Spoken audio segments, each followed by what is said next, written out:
Now, we've got Peter Barron with us now. He's Google's British Head of Communications. Peter, thank you very much indeed for joining us. So, are you out of China for good now? Well, what we've done is that we have stopped censoring our results on the Chinese version of the site google.cn, and Chinese users who are trying to access that from mainland China are being redirected to a Hong Kong version of the site, google.com.hk. Is there any prospect of you actually having a presence in the country, though, looking ahead? Well, we do maintain a presence in the country. We still have an R&D team there. We still have a sales force there. We'll have to see how things play out, but we hope to be able to stay in China, yes.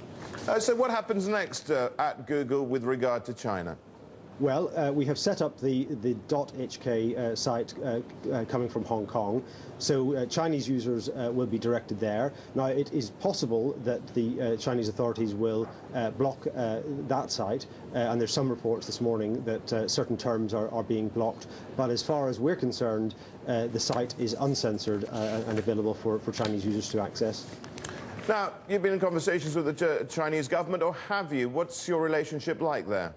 Well, when we announced in January that we were no longer comfortable censoring our search results in China, we asked at that point to speak to the Chinese government, and we had discussions thereafter. The government made it very, very clear to us that it wouldn't be possible to continue to operate Google search in China within the law without censorship. So we came up with an alternative solution, which was to operate it out of Hong Kong, and we believe that's a sensible solution and perfectly legal.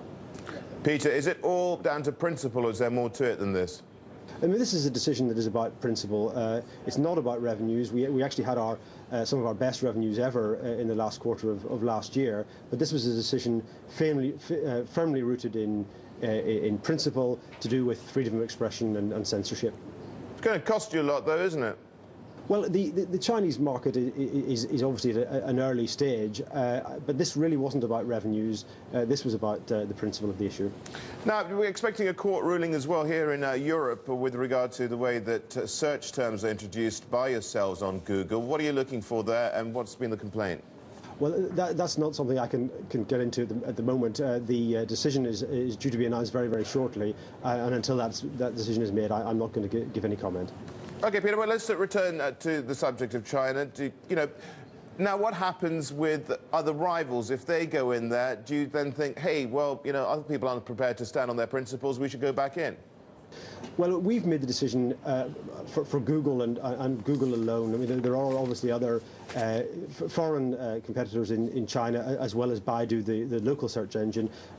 What they do is a matter for them. We've made the decision based on our own company and our own issues. Thank you very much indeed for joining us.